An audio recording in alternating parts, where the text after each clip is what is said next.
Welcome to the Coop Tank. I'm your host, Steve Cooper, coming to you from SuiteRecording in beautiful Mount Laurel, New Jersey. I'm with my buddy Joe Ganzemi, the producer and the owner of this studio. It's a wonderful studio. And every time I come in, I show him an app of great fast food deals you can get. And I'm not a big fast food guy, but I do like a good burger. And I was spoiled in L.A. because they had In-N-Out. And there's a place called Del Taco that had the bacon double Del, which were the best burgers. But Joe, I know you get the fast food. What's your go-to when it comes to a burger? Yeah, once in a while I will indulge. Five Guys is probably my top spot, but if I'm really kind of going for like one of the big three, I might actually go Burger King bacon double cheeseburger once in a while. All right, well, see that? Well, I don't know if these people, my guests today, my panelists are burger eaters, but before I get to them, tell us more about SuiteRecording.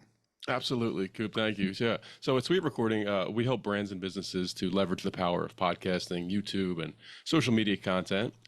We have a brick and mortar studio here in Mount Laurel, New Jersey, and you can come in and record a bunch of content in a fun and unique and very efficient way too. We can help you with everything from planning your content through to recording and even publication too. So if you're interested in learning more, you can contact us anytime at hello@suiterecording.com or visit us on the web at suiterecording.com. That's SUITE. Take it away, Coop. All right, we have a great show today. There's three people I see every once in a while networking. The first guest actually sponsored my Cocktails with Cooper last week, and he has a show here. And from the Rahn Companies, it's Matt Rahn. How you doing, Matt? Hey, Steve. Nice to be here with you today. All right. And now from Kingsview Partner and the Hamilton Chamber of Commerce, we have Ben Ott. How you doing, Ben? Good. Chick-fil-A for the win. All right. That's a good one. And finally, from the Girl Scouts of Central and Southern New Jersey, it's my friend Brandi Glunk. How you doing, Brandi? Hi, happy to be here representing the ladies in a room with all fellas right now. So gotta love it. And you gotta love when someone says fellas. That's a word people don't use. So Matt, tell us a little more about the Rahn Companies. So the Rahn Companies, we do exterior maintenance for property managers, facility managers at commercial facilities. Everybody always asks what that means. We basically take care of them pesky potholes that you've been hitting with your car when you pull in the parking lots, or those trip hazards on the sidewalk, if you want to eliminate getting sued or whatever might happen. Okay, and Ben, you tell us a little more about Kingsview Partners and also the Hamilton Chamber. Yeah, Kingsview is a registered investment advisor, so we do wealth management. Basically everything soup to nuts, stocks, bonds, IRAs, any type of planning. And Brandi, I also have a Girl Scout in my household, so I'm glad you're here. I'm gonna have to show this to my daughter. She's 6, and I still have a lot of leftover cookies. So, but Sure. yeah, so the chamber is kind of like my pride and joy. I got involved 15 years ago just to kind of start the business, and I was just starting from scratch, and eventually just I've been president for the last 6 years, so had to ride out COVID and help run the events, Blueberry Festival, things like that. So it's a lot of fun. You gotta tell you, Hamilton Blueberries, when I moved back from LA, I was like a junkie. I ate like a pint a day because they're so damn good. And Brandi, tell us more about what you do for the Girl Scouts and a little about the Girl Scouts. Sure, happy to. So we are Girl Scouts of Central and Southern New Jersey. We're one of 4 New Jersey Girl Scout councils. We've got 9 counties in our footprint. So we serve every year over 14,000 girl members and around 10,000 adult members. So it's a really wide network. And we do that, by helping build girls of confidence, character, and that make the world a better place. So these girls are out in your communities doing amazing things. They're out in other communities doing amazing things. And my job on the team is to try to find folks that really resonate with our mission and impact, whether they want to be volunteers, funders, however they can get involved. Okay. Now, Matt, tell us how did you get to where you are? I know it's your company, but how did you build this? Because you have a huge company. Yeah, it's kind of a crazy story, I guess. I mean, I started out of high school as a laborer in construction, and I remember my mom being like, "You can't work construction. You need to go to college," and all these things. Eventually, I worked my way into the office. Then I started working with my friend part time. He started a business. We grew his business, and then one day I said, I'm just going to give this a try and start my own company. So I pretty much literally started with just me and a pickup truck. And I know that's like the cliche story, but that's pretty much how it happens. Okay. How about you? How about you, Ben? How did you get to Kingsview? Yeah, so it's a roundabout way. Like, it's just kind of a testament. Like, a lot of people go to school or think they're going to go down one path and then they don't. But it leads you to a better place. So I went to school at Drexel for engineering, and I did like 6 years as a mechanical engineer, worked for Cummins Diesel doing fuel filtration. And you're like, wait a second, that has nothing to do with money. But we're all byproducts. And I think Matt and Brandi can, sympathize. We're byproducts of like our time and when we were being brought up. And I watched .com, I watched '08, and I drove people home who were like getting laid off and were losing half of their wealth. They were crying in the car, calling their family members, like, I just lost my job, and my portfolio, all my investments are down 40-50%. So I watched the crumble twice early on in my career, and I was just like, I felt like I had my own wealth, you know what I mean? Like a little bit, like I literally not even a lot of money, but when I started, I think I had like $6,000 in savings. And so like everybody starts somewhere is the point. I was in my 30s and I was like, I'm going to switch. And I think I have like just a better calling. I think I would be really good in investments. Okay. How about you, Brandi? Yeah, so I can relate to Ben a little bit in a way where, you start to go down one path and you kind of find yourself somewhere else along the way. I always make a joke when people ask me about my time at Girl Scouts that I sat down in my interview and I was like, I was never a Girl Scout. It's like the first thing that came out of my mouth because I thought it was like this prerequisite for working at this company. But I went to Rowan University for college and I majored in public relations, minored in advertising, really enjoyed that world, but I was in a sorority. And we did a lot of work with local and national philanthropies. And I really like took to that. And I was like, I need to go into nonprofit. Like there's such a need for people who resonate with these missions.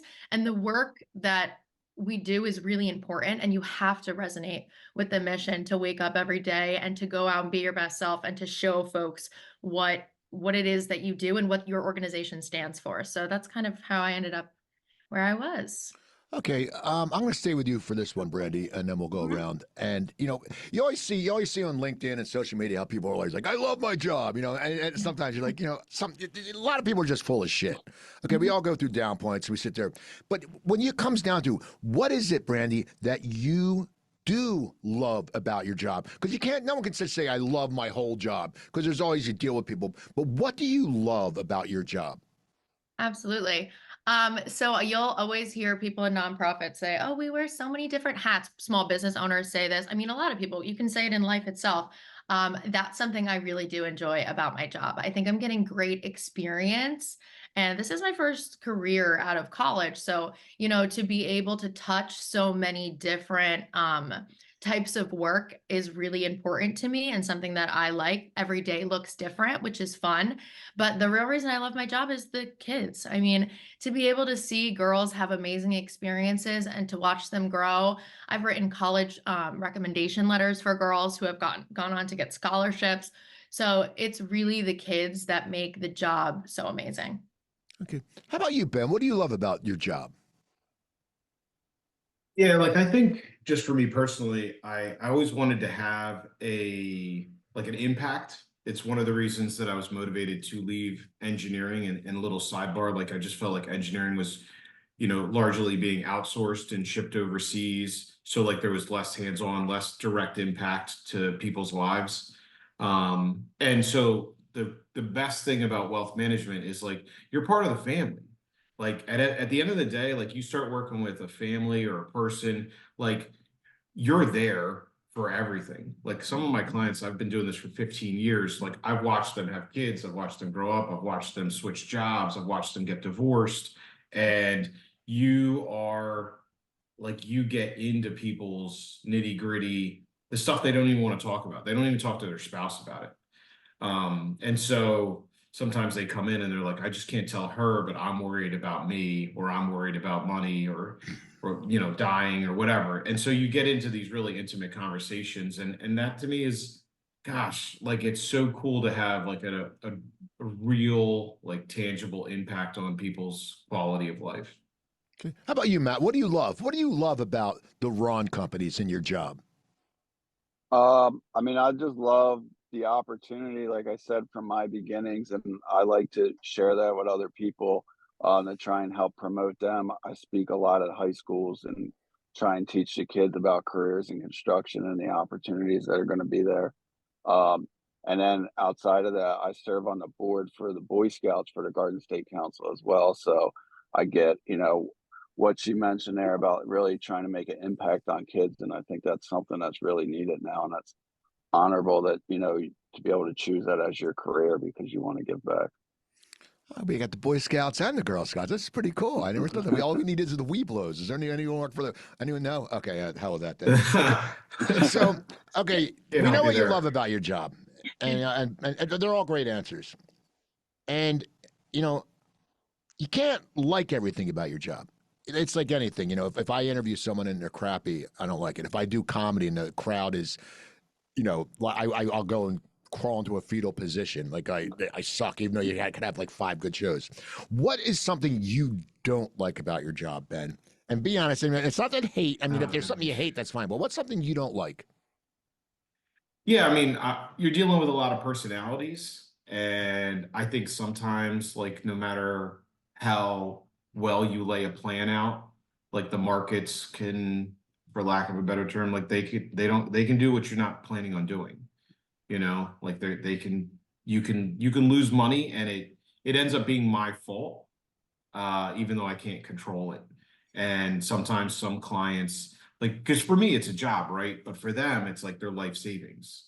So the perspective's a little different because, like, I'm just trying to do my best to put it in the right places, pick the best investments. But sometimes you're losing people's money, and they're paying you to do it. Like, they're paying you to lose their money, and then they have a right to be upset about it. So you can have some really difficult conversations, where, like, you let someone down and you didn't meet their expectations. And, I take that personally, and that can be a hard day in the office when that happens. What's something you don't like, Brandi? Yeah. So working in fundraising, a no can really change a lot, right? So if we're out recruiting for sponsorship and we get a no, like that's, X dollars not allotted to an event that girls won't get to experience. If, I'm looking for volunteers and I get a no, that's, one less person that can go recruit girls at an back to school night. So the no's are hard. Nobody likes the no's, but when you work directly in like fundraising and development, those are big no's. How about you, Matt? What don't you like about Rahn? I would say probably like 2 a.m. on a February night when it's snowing and my guys didn't show up and I'm out there trying to figure out how I'm going to do it myself and get it done. Does that happen a lot? I mean, because people say sometimes with the workforce now, people don't show up. Does that happen to you a lot? I mean, the snow business is tough, right? You never know when it's going to snow. The meteorologists are allowed to get it wrong every single time, but for some reason we get held to the standard that we got to get it right anyway. So yeah, it's hard, coordinate everybody, have them there at the exact time. Okay. So, Brandi, what motivates you? We can always talk about, you go on LinkedIn, and we'll talk about LinkedIn later, and people always put these motivational things, and it's all AI. I always love that they're making their speech about them, but it's all done with AI. And they go, oh, I woke up this morning, I motivate. For me, I mean, nothing, I just wake up, and sometimes I want to do something, sometimes I don't. But, and I'm just different. But what motivates you? Are you a very motivated person, and what is it that motivates you? I feel like I can resonate with you a little bit. Some days I wake up and I'm like, I'm ready to hit the ground running. And other days I'm like, oh my God, I wish I could lay here all day and not move. But I think, trying to find a routine that excites you to get up. Like, I know every morning I'm going to wake up and I'm going to make my favorite coffee, like small, silly things that people post about on LinkedIn. Like, I'm not going to say they don't. People, do that. those are the types of things that, all right, I'm excited to get up and drink my coffee, and that's the first step. I'm excited to do my workout today because I've been doing really well with it, and that's my first step. Personally, right now, I'm saving for a house. So that's something that motivates me. And we just keep going even when we don't want to. How about you? How about you, Ben? What motivates you? Because you deal with a lot of crap. You have to deal with the market. I mean, things are just crazy. Yeah. Your head's always going, I'm sure. Yeah, no, it doesn't really stop. I just I'm self-employed, right? So like it's easy for me to be motivated because no one, like I'm sure you guys can sympathize, like no one else is gonna do it. You know what I mean? Like so like I love the fact that like the trials, the tribulations, those are rewards for being self-employed because like I have to handle those, but I'm the only person who's going to do it. And so I get super excited just to run a business and to be there for everybody. Like I'm a pillar in their life, in their planning. And that really, it excites me to be the person they call. Like every time the phone rings, they're buying a house. Like Brandi says, they want to make sure they're doing the right thing with the right money. Their parents have passed away or their parents are sick and going into a senior center. Like you're there for all those important discussions, and I take a lot of pride in that, and it does excite me to be included in those people's lives. How about you, Matt? What motivates Matt Rahn? I know because you've done that Um, 75 hard and all that motivational stuff. What motivates you? I mean, yeah, I'm into a lot of different self-development things, I guess, but on a day-to-day basis, like Ben said, when you have a business, I feel like you kind of have to be motivated. I'm very ADD, which drives a lot of people in my office crazy, but like I always got to keep moving. I'm always like trying to solve the next problem. So I feel like I kind of just keep myself motivated. I don't need a lot of like inspiration per se to get me going. I just keep moving. All right. So we'll talk about the other side of motivation. If you wake up and like Brandi, if you get a bunch of no's, or Ben, if the market crashes, or Matt, there's snow and you can't get the people, you get into a funk. We all get into funks. It's people don't talk. People talk about mental health a lot, but they never say how to get out of it. We all get into funks. And as I said, if I'm performing and if a joke doesn't work, even though the rest of the set could be good, I get off stage and I feel like crap. I'm like, oh man, that one thing. And then I don't really know how to get out of it. I sit there and my wife will say, don't worry about it. But we'll start with you, Ben. When you get in a funk, because we all get in them, how do you get yourself out of that funk? I got bills to pay. 4 kids and a mortgage. No, I think that, I have it's a village, I really like, I use a pretty big sounding board, probably more than most people. And, my wife hates it. She's like, why do you have to talk to 7 different people about the same story, the same problem that just happened? It's like, I'm just trying to get out of it. You know what I mean? Like, so like I might call Brandi, she could tell me the best advice in the world, but if she's the first person I talk to, I might need to do it 3 or 4 more times just to kind of like get past and feel comfortable that I did the best I could to kind of navigate the situation so I'll talk to my assistant, I'll talk to, my friends, my family. And then at some point I'm just like, oh, okay, maybe I did do like the best I could do. Okay. How about you, Matt? What gets you out of a funk? Definitely like a vitamin C person, so I love to be near the beach. In the winter there, like when it snows and I'm stressed out, I'll try and get like the next weekend, go down to Florida for a little bit, recharge with the sun. Man, you got the life, dude. You got the life. Go to Florida. Shit, huh? How about you, Brandi? What gets you out of a funk? So a little bit on the same page as Matt here, but not so much as the going to Florida part. I just like to get outside. So if I'm in the office, I'm like going out of the office. I'm like running to get a coffee and listening to like a song that I like. Or if I'm home, working from my home office, I try to just get out for like an hour or two, whether it's like picking up lunch or even just like taking a lap. Like I just need to kind of decompress, and I need to not be in the same physical space that I was just in. So, we all are good people. You wouldn't be on the show if you weren't. And we all have different personalities. And a lot of times we can't sit there and say, there's something in our personality we have to change. Like me, I've learned, I think it's from just my background, and it's a blessing and it's a curse. I can tell exactly when someone's full of shit. And it's not lie. I can tell. It's just something. I have the instinctual things. I've always been right. When there's like a news story and I go, it's a scam, like that guy who was getting the gas in Philly a few years ago, and they got all the, for the homeless guy gave the girl his last $10, and they made all this money through GoFundMe. I'm like, this is bullshit. And it turned out it was.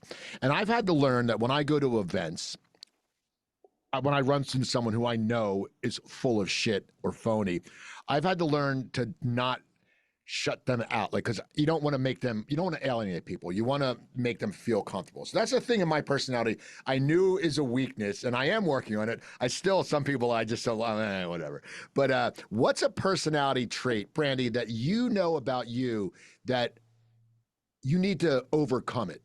Mm-hmm. I think I am a defensive person naturally. I don't know what it is. I don't know why it comes about, but I think in a work setting, because I am so passionate about what I do, when someone comes to me and says, oh, like X happened, I automatically take it as like, oh, you're blaming me for that. Like, this is what I did. I did X, Y, and Z, and I made sure that everything was fine. And, sometimes it's not even about me. And I just take that on and become very defensive. So that's something I've been really trying to work on, because you never want to like get in little quarrels and tiffs with people that you work with. You're all working towards the same mission. So just to be objective and not always think that I'm doing something wrong and need to be defensive about it. How about you, Matt? I would say, like I mentioned, I like to move a million miles an hour. So when people are telling me a story or like they're taking too long to explain something to me, I get like real fidgety, or like people can see it in my face, and then they start to get uncomfortable. And I don't know how to like really change it. It's not something that I like purposely do, but I guess subconsciously, because the way my mind is like moving so fast all the time, I put that vibe on people sometimes. How about you, Ben? Yeah, I think my toughest struggle is just kind of keeping that perspective, that positivity. Because like Brandi alluded to it early, like the all those no's, they stack up. And I think when you're starting out, you're young, you're like you're putting your best foot forward, but then like there's going to be people like I've been called unprofessional, or like, oh, you did that, or like I would never do business with you. And you might not even be in the room, but then it circles back to you and you're like, oh, he said he'd never do business with you. I'm like, why? Like, what did I do wrong? I don't even know that guy. But like it happens, in business, like your personality isn't going to fit everybody. And so like I do take a lot of that stuff personally, and that's the biggest struggle for me, is kind of keeping myself and understanding that the rejection and the no's are not about me, they're about them and their experience with things. And like, but like that's so hard, because like I might only lose like a client a year, but then I'm like the person who's like not an ass about it, but like I definitely like call them and I'm like, hey, like why? Like what did I do wrong? Why don't you want to talk to me? Why don't you want to keep doing business with me? Because like I want to improve myself, but like I'm taking it personal. Like I just don't understand, because I feel like I'm the best person to help them financially to navigate what's a very difficult thing, like a wealth and economy and assets and things like that. And so I take it real personal when rejection comes my way. Okay. This is going to be a two-part question. I'll start by saying, I started an event called Cocktails with Cooper, who the Rahn Companies sponsored last week. And this past week, we had 65 people there. And it made me really proud that I built this thing up. And, sometimes we can take joy in something and be proud. I'm proud in that. In my business life, I was very proud of that. In my personal life, I'm very proud of my wife. I have a great wife. She puts up with my shit, and she's very good looking. And they always say to me, oh, you outkicked your coverage. And I go, that's okay. I'd rather hear that, than I didn't. And then I didn't outkick my coverage. And I'm like, what's wrong with you guys? But give me, we'll start with you, Brandi. Give me something you're proud about in your business life, and then something you're proud about in your personal life. Okay. In my business life, I feel like I'm proud that I'm able to pivot really quickly. I've held a couple different roles since I started working at Girl Scouts 5 years ago. And I've always kind of jumped right in and gone that extra mile, when things do get a little dicey, I'll be that last person to leave. I'll be printing something at 10 p.m. to make sure that, they get on the tables for the event at 8 a.m.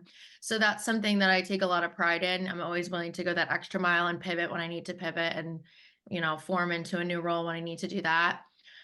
In my personal life, I would just say I'm just proud of the people that I surround myself with. So I have a great family. I have really great friends. I have a great boyfriend.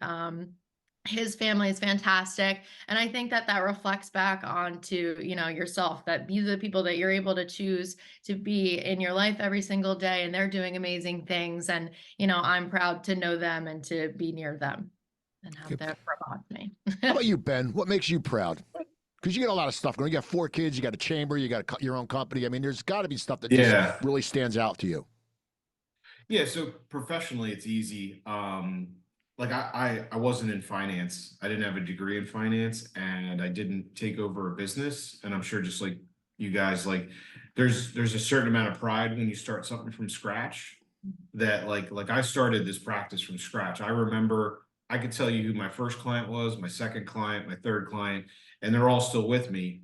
And now I have 775 accounts. Like, it's stupid numbers wise, but it's like they're all mine. Like, I didn't, you know what I mean? And so I'm so proud that like I was able to kind of like show up, and I don't have a background in finance, but like just kind of like self-made, and then to build a business from scratch and make and retain all these client relationships. That to me was like such a struggle, but like we're here, and it's pretty incredible to still have all those relationships. And then the tie-in from that is the strength in the relationships, the authenticity that we form those bonds with. Has personally, I'm most proud of the fact that I'm able to be more authentic in myself. When I was first starting, I wore a suit every day, like yeah, nice to meet you. Like, yeah, like I was the kid, like literally, like I was walking around in a suit, it's 100 degrees out, and I was like, well, I'm supposed to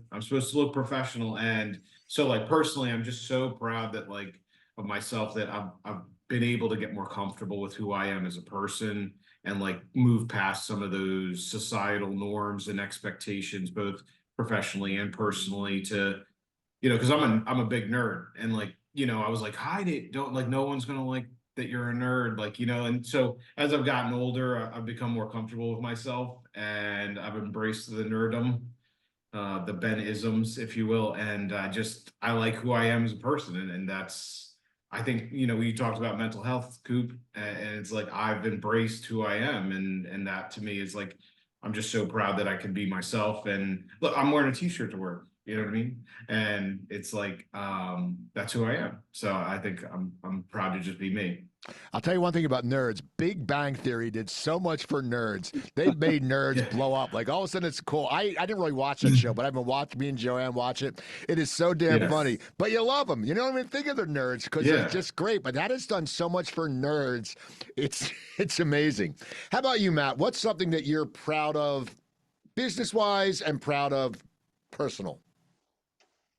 Business wise, I guess I can say a little bit like Ben said there, starting from scratch and not really knowing what I was doing and just having to grind it out and figure it out as I go to get to where we're at. I think it's a pretty big accomplishment, but on the mental health side there or whatever, like I always struggle with it, and people always say like, "Oh, you should be so proud," but like to me, every day I'm looking at like, what do we need to do better? Like, we should have done this better. We should have done that. Like, I'm very critical of myself, I guess, a lot of times. So that's something that I continually work on to, just keep moving forward and feel good about the things you accomplish. I feel like a lot of times in the rat race of life, it's important to sometimes look back at where you came from and how much you have accomplished, and take that minute to really be in the moment before you move forward to the next thing. Are you a nerd? No, personally, I would say I'm not a Try nerd. it, I'm bro. an outside person. All Not right. into video games. I just wanted to make sure if we had a room full of nerds, I would come to the dark side. And Yeah. Brandy's not a nerd. Brandy's a Hey, sorority girl. You're not a I nerd. like Star Wars. I don't know if that Uh, makes me. Yeah, it's all I right. I watch know. Big It's Bang. That's mainstream now. yeah, exactly. All right, Uh, fine, fine. right. So you're not a nerd, Brandy. You're a sorority girl. Sorority girls aren't nerds, unless it's like In the our lame own way. sorority that like everyone goes, we don't want to go to their parties. We all have role models. We all have important people in our lives, and I've mentioned different comics, different friends of mine, my parents who have been important to me. But Ben, who's an important person in your life that has made a difference, that has left an imprint on you? Are we talking like famous people? Or No. like, Just someone in just your life, in personally? your everyday life that you know. Like it might be a teacher. Like I always said, I had a Yeah. teacher in high school who I wrote a paper, How to Give a Wedgie. And he said, this is very funny. And it helped me, okay, then I can write something funny, and it helped me end up getting into comedy career later in my life. But Yeah. that was, so give me someone who's important in your life. Yeah. So there's she's our former Main Street director. Her name's Cassie. And when I was first starting out, here she sees this young, dashing, handsome young man walking around in a suit in the middle of the summer. And she was kind of like, she was a big mentor for me because she needed help at Main Street. And I actually served as Main Street president eventually for 6 years because of her. And she took me under her wing, and she's like, "You're starting a business. Will you come and here's the deal. You come and volunteer. You come and help me run Main Street, serve on the board, and in like I think it was like 2016 or so, I won volunteer of the year because like I literally spent like every event I was there like lugging tables, chairs, and the deal was that she would introduce me to people, and so she helped break down a lot of the barriers for me to just again like it's a softer thing like, oh, this isn't one of our volunteers, he's moving all these tables, or he's serving wassail on the corner in the middle of the Christmas time. Like it's so there's all these, she broke down all these barriers for me, and she was a great coach, and it just made everything so much easier. And she's an amazing person herself, the way she builds relationships. So she really just kind of helped me get past a lot of my own fear of rejection and my own personality hiccups that made me basically scared to kind of have these conversations with people. And she encouraged me all through that. So Cassie Iacovelli is her name, and she is an amazing individual and an amazing mentor for me. All right. How about you, Brandy? Who's someone who's been important in your life? Yeah, I think as cliche as it is, I think my mom really from a young age instilled in both me and my sister that we could really do whatever we wanted to do, and how to have confidence and how to carry yourself well. And I think those are all things that are really important when you go out into the work world. But I also struggled a little bit with social anxiety throughout my life. And my first couple networking events, I'm 23, and that was the main portion of my job. And they would send me out by myself, and I would walk into these rooms of, all these people that I thought were so much older than me and knew so much more and looked so much more put together. And I would get nervous, and I would leave the room, and I would take a second, and I would call her, and I would be like, I am not supposed to be here. And she's like, don't ever say that. Don't ever say you're not supposed to be in a specific room. Like you're there, you're there for a reason. So I think, she really helped me build not only confidence, but, helped my personality kind of flourish in that way. Okay. How about you, Matt? Who's someone in your life that's important to you and that's helped shape of who you are?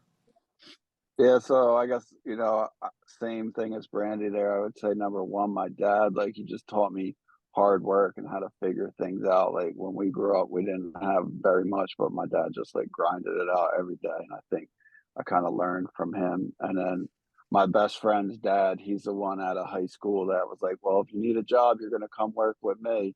Show up here tomorrow at 6. And that's how I got started in construction. And he actually taught me a lot in a field that helped me transition into going into the office and really this whole career I have. So I feel like, without him having his impact on me, I'm not sure I would be where I'm at today. Okay. So, Brandi, to you, what is success? And you're younger, so I want to know, what is success? Because as I say, when I was young, I wanted to be a big star. I never want that because I know stars and they go, it's a hard life, tons of money, but it's a very hard life. What is success to you?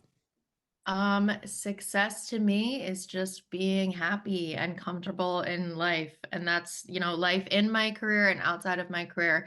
I want to like what I'm doing. I want to make an impact on the world.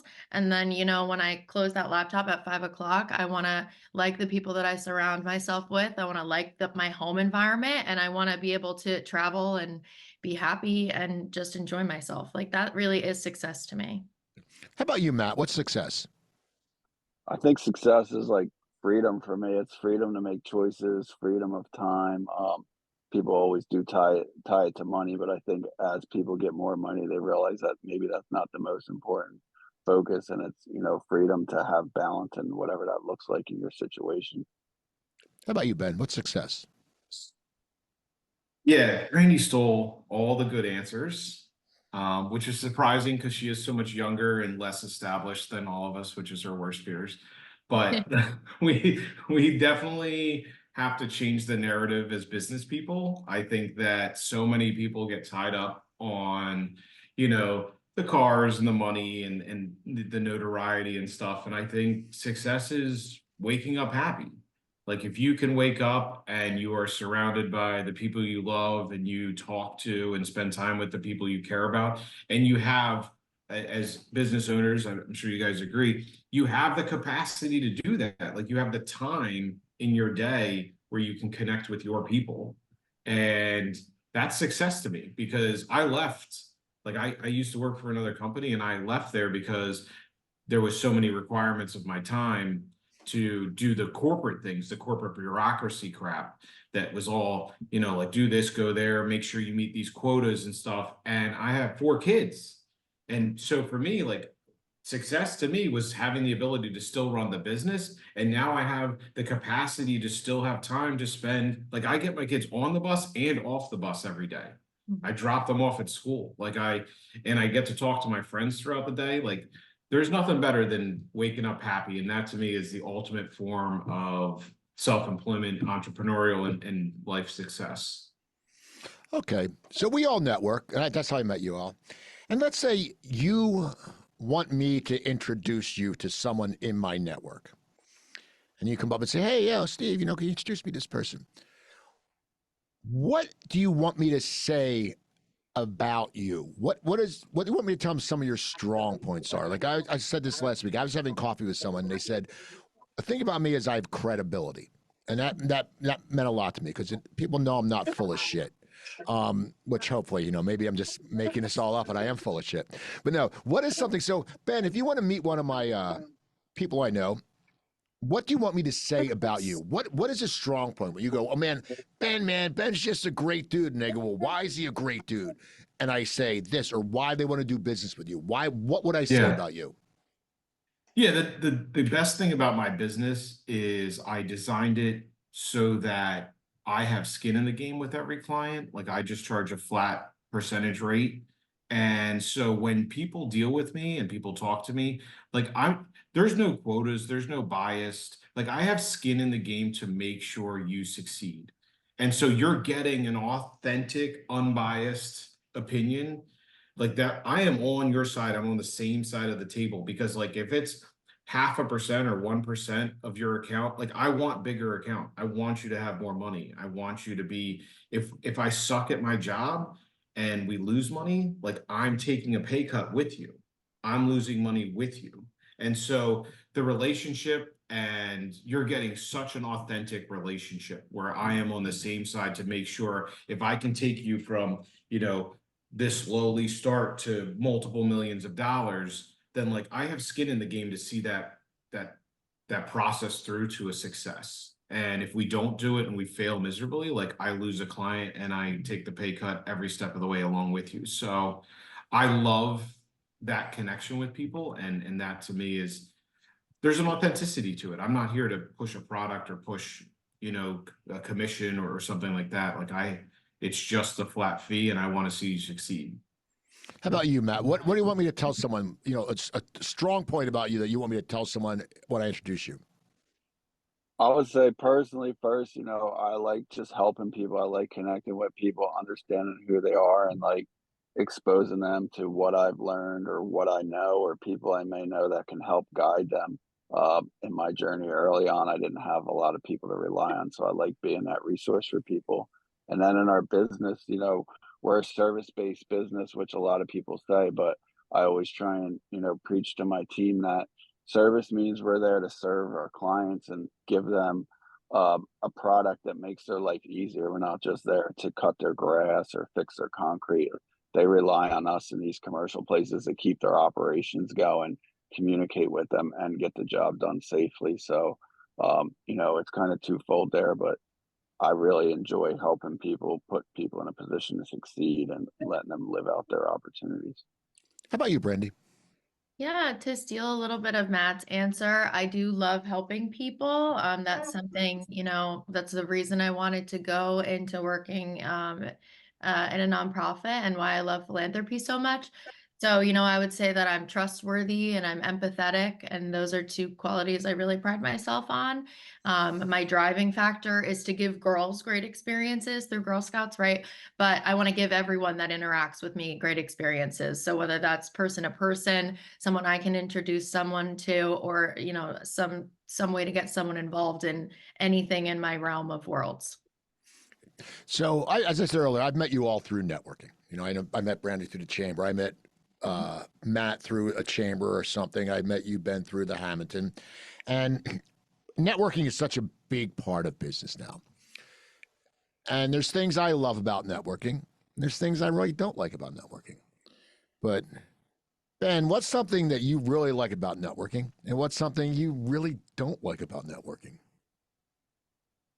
Yeah, so my worst experiences in networking are, I believe, I don't have the same nose you have, Coop, but like, when you can tell like someone is just there to pitch their product, right? They come up, they hand you the card, it's immediately into the pitch of, they sell the best widget or whatever. And it just comes off as so unauthentic, and they're just, or like you can tell they're just there because they're repping the company they work for.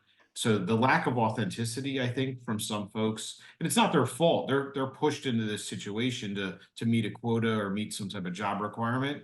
So I don't blame the person, but I just hate that they're out there because like they have to sell X amount of mortgages this month, and so they're just there to, hey, quick, give me as much business as possible. And then the worst part about it is they usually like walk away and go, oh, I didn't get anything out of that. And then they don't come back. And I'm like, did you really expect that you were just going to walk in and pitch a mortgage to someone and they were going to say, oh my gosh, I needed one of those. Thank God you're here. So like I hate that part about networking. But the best part is I love the consistent people. Coop, you've come to almost every Hamilton happy hour, which is an amazing event put on by our friend Allison, and the people who continue to show up as themselves and just socialize and make real connections with people. That to me is that's the best part, because like half of them, I still don't even know what they do. I'm gonna be honest. Like I don't know what some people actually do yet, but I've seen them at so many happy hours. I'm just like, yo, like, it's good to see them. And I know that the business relationships will come. And I'm the same way. I don't even know if they know what I do, because I usually roll in a t-shirt, just like kind of shaking hands, and I'm there to drink the beer and eat the food. So I love those authentic connections. And I know that business will kind of follow in its wake. And I'll tell you, man, the last Hamilton happy hour, they had some amazing coconut shrimp, and then they had this bacon wrapped barbecue shrimp, and I was like, oh man, that's better than just a charcuterie, man. I'm like, this is good eats. Matt, what do you like and what do you dislike about networking? Because I know you get out a lot and you're involved in different groups, but what do you really like and what don't you like? So I would say a little bit of what Brandi said. Like I kind of have social anxiety, I guess you could say. Like I'm naturally quiet. I'm not the type of person to just go talk to random people. So I guess that makes it hard sometimes, but I'm real big into promote my brand, and I believe in the service we provide. So it makes it easier for me that way to actually break down that social anxiety and move forward. And then also to steal another thing that Brandi said there, but she was talking about her personal relationships, like the people you surround yourself with. I believe, even in business, the people that I do work with or surround myself with uh, are really a big factor for me, and not only like my mood, but the way that I want to do business. So, like Ben said, when there's people there that maybe are only there because they have to, or you don't really match up with their beliefs, then it's hard for me to sit there and, try and fake a relationship with somebody that, like he mentioned, maybe just wants to sell a product or wants to push something. I want to be around people that want to talk about opportunities, talk about business and growth, and really be able to become a relationship where you're mutually beneficial to each other. Oh, by the way, about promoting company, if you give me a Ron T-shirt, I'll wear it. I'll wear it on my next show. So I I got will always 5 wear on the way T-shirts. now. I want one, and I'll wear it instead of a Coop. This is someone gave me from Cooperstown, but I'll wear a Ron shirt, and I'll say, "Oh man, I wore it." So, Brandi, well, you had talked to networking, but now now you've been involved in it for a while. You're not that little out of college kid. And I met you, and you've always been a very sincere and nice networker. But what is what you like about it, and what is something you don't like about it? Sure. I try to go into networking as Brandi Glunk. And I don't know if that's the right way to do it, but that's just the way that I've approached it in the past. Like yes, I'm going there for Girl Scouts of Central and Southern New Jersey, but first I am me. And, I'm going to sniff out the folks that want to do business with us, whether that's volunteer work or funding. And, those folks are great, but I also want to make personal connections. I always tell my friends, like, oh, when I'm on my way to a networking event, I'm going to make friends for an hour. Like, I'm just going to make new friends. And truly, that's the way that I approach it. And I really enjoy, learning about what people do, learning about communities, because I do network over, 5 different towns and communities. So I network a lot of different places. So learning about what's going on in the community is exciting to me, because these are the communities where our girls are growing up and, doing their service projects and making friends and going to school. So I love meeting new people. I love learning about the communities. It can be intimidating at times. I think that's something I wouldn't love about it. Not everybody looks at networking through the same lens. So I think, sometimes people lack certain boundaries in the networking world. So, you can run into a wall there when, folks are not there for the right reasons, maybe, or they're ask you a weird question, or, things take a turn for the worse. But I really do enjoy it. There's not much that I don't like about it these days. So, we all have to be on LinkedIn. LinkedIn's very important these days. Everyone's on LinkedIn, and where I love LinkedIn, that's how I get a lot of guests. I reach out to them. LinkedIn also annoys me because I'm tired of people telling me how I'm supposed to live my life. Like everyone, you wake up, everyone has this advice, and as I said earlier, it's all AI because it's all spaced the same, and it's like are you that into yourself? I don't get it. Like when people who are they that like narcissistic that they could think they can tell us, oh, by the way, Ben, even though you've been in the financial world for a while, I know how you can do things better. And that just irks me, and it's just the way I am. But what's something, Brandi, that bothers you about LinkedIn? Yeah, I know exactly what you're talking about, those spaced out posts and then the emojis like sprinkled in, like it's so funny. Um, I think people should be using LinkedIn as much as they can. I'm trying to get better at it myself, like posting my own stuff. But use it for professional purposes. Like don't message me something weird if I've never met you. You know, yes, I'm happy to connect with anyone. Um, on any circumstance, if there's actually a reason for us to be connecting. You saw that I'm connected with someone that you want to get to know. Awesome. I'm happy to make that connection for you. But like, let's learn a little about each other. Don't just say, I saw so and so is in your network. Can you introduce me for a cup of coffee? Well, I know nothing about you. So why would I put myself on the line to introduce you to so and so if I don't know anything about who you are? Like, let's take the time to make real connections. And then I would be happy, more than happy, to help you in whatever endeavor you're trying to, do. How about you, Ben? Yeah, it's similar to Brandi. I think that we've all been trained to use social media and content creation as this great tool for business development. And to me, I think that the real connections come first and the real conversations come first. So you make these introductions, like, like now me and Brandi might be friends on LinkedIn, but like we would never be friends before this moment because we've never met. So I don't really like, especially when it's like not like local. I don't like these people like I've never met you, and oh, like it's a cold message. It's a cold personal message about how I can help your business. Let me help your business. Dude, you don't know anything about me or my business because you've never met me. And then the worst part of it is in the signature blocks, they always put their like city, state, or phone number. And I'm like, bro, when it comes up like a strange area code from like, Oregon or something, I'm like, I'm in New Jersey. Like I don't know why I would connect with you. Like we don't even have a single circle in common. And sometimes the only connection you have is another one of those people. So like they're all friends, and then like you start getting more of them. And it's like, so I want authentic connections. I want connections that are actually grouped locally with my network. And I don't mind entertaining anybody. If it comes up Philadelphia, like I'm more than happy. But otherwise I'm kind of like, oh, why? What's the success rate on this like cold message? It just drives me nuts.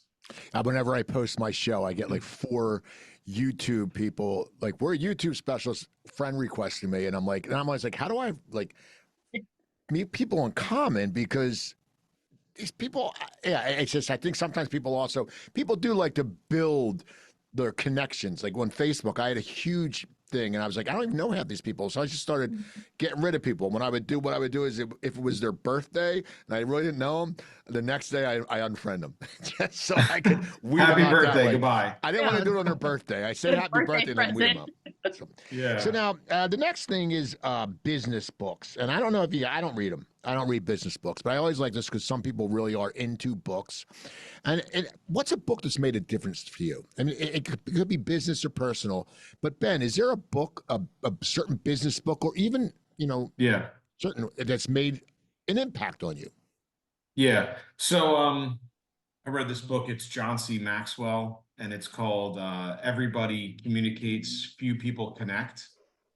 And it's all about relationships, and it's all about how a lot of times like we talk, right? But like if me and Brandi talk, but Brandi doesn't really kind of um like she's not, maybe she doesn't learn through listening. She doesn't, maybe it's just like a casual conversation. Like there's different ways that you can communicate with people, but beyond that, you can really connect with them. And I'll give you a good example because guys do this all the time. I know that's a sexist comment, but it's a very standard thing to talk about, go to a barbecue and listen to men talk about the weather and sports. And the reason is those are people communicating, but they're not connecting. It's an easy common ground where no connection's made. We could have had a whole conversation here about the Phillies, and we probably would have enjoyed ourselves, but I would know nothing about Coop, Matt, or Brandi at all.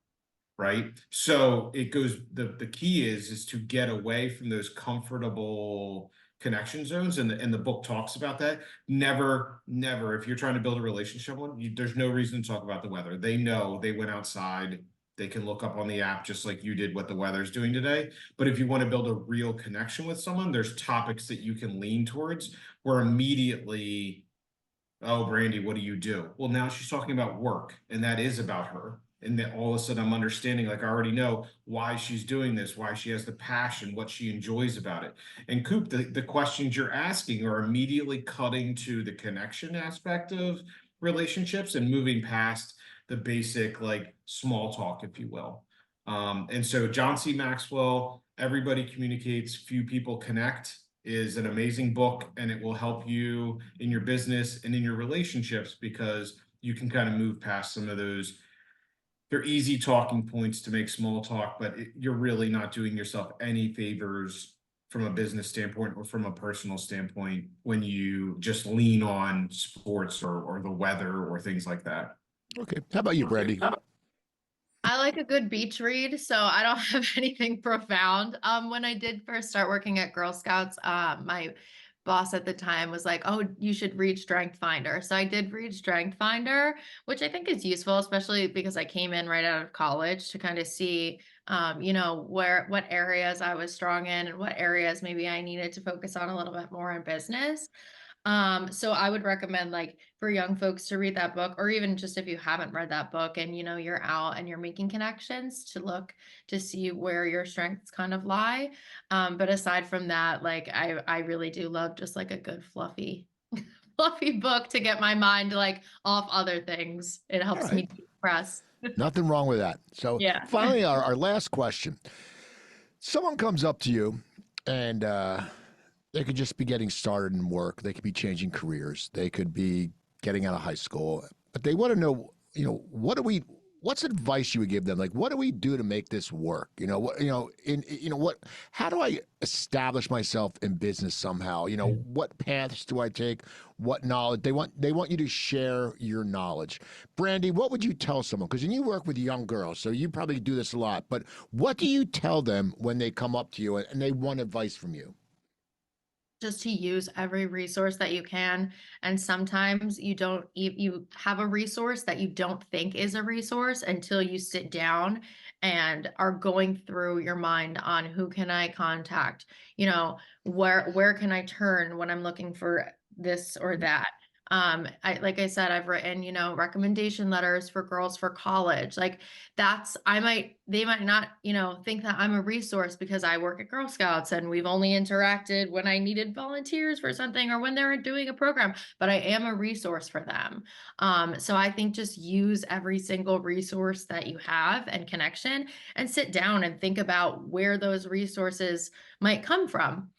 We do this activity called a treasure map, where you have certain bubbles of your life, and maybe one of them is family, and maybe one of them is the gym, and maybe one of them is your book club.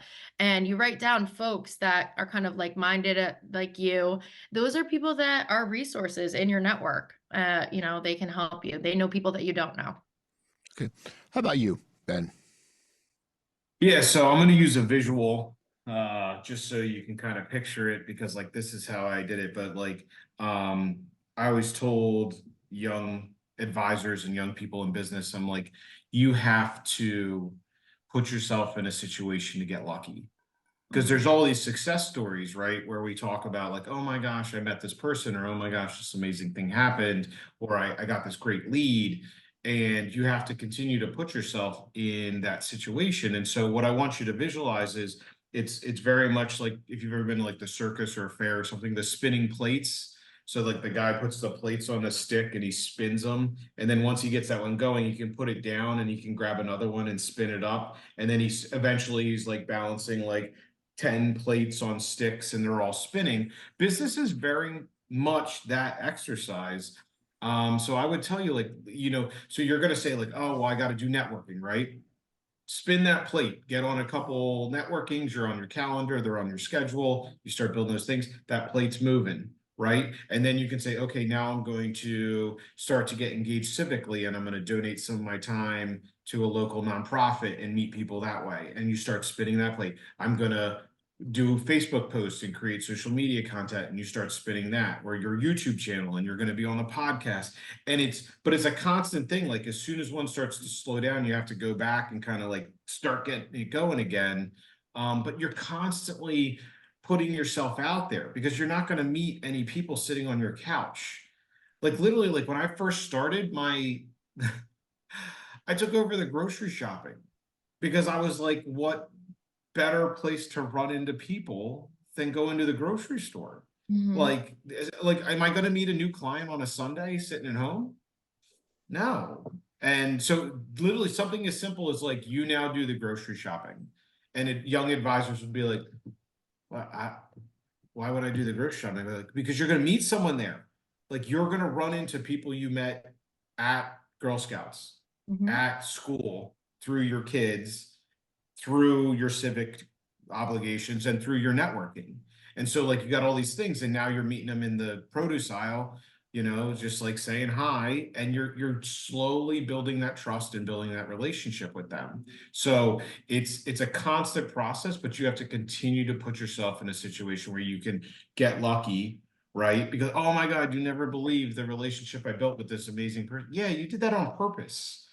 You think it's luck that you ran into a person with has a ton of volunteer time to show up at Girl Scouts. No, you did that because you were out there, and you were out there on purpose, and that's how you got lucky. So that would be the advice I'd give someone who's kind of just starting out or getting going. It is an exercise in luck, but it is intentional.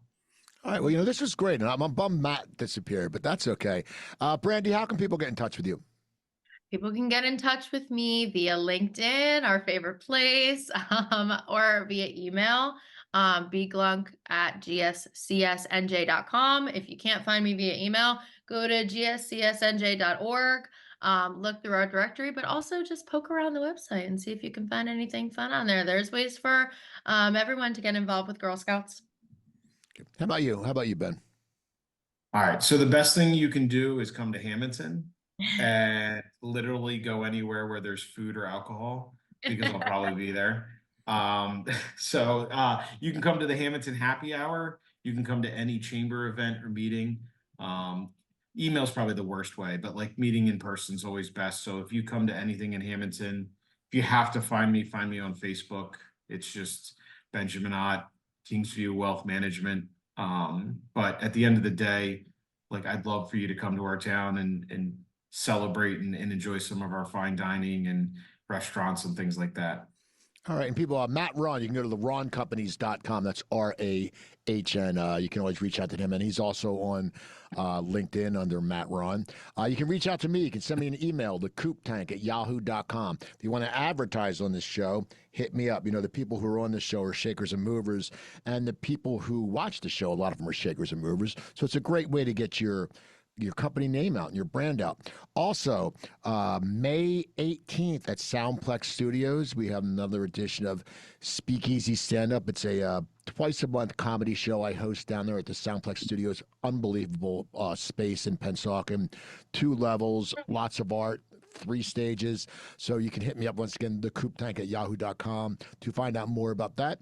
And the next Cocktails with Cooper is at Splits Bar and Grill. That's right there in Maple Shade on 73. That will be the first Wednesday of June, June 5th. And finally, the Cooper Talk is my other podcast. I've done over 1,000 interviews with everyone from Mick Mars to Motley Crue to Steven Van Zandt to Ed Asner. I've gotten Emmy winners, all those kind of great people. So, yeah, and I want to thank Joe Gangemi. If you need a producer, man, come down to SuiteRecording. Email them at hello@SuiteRecording.com. I'm Steve Cooper, and I want you all to have a wonderful week.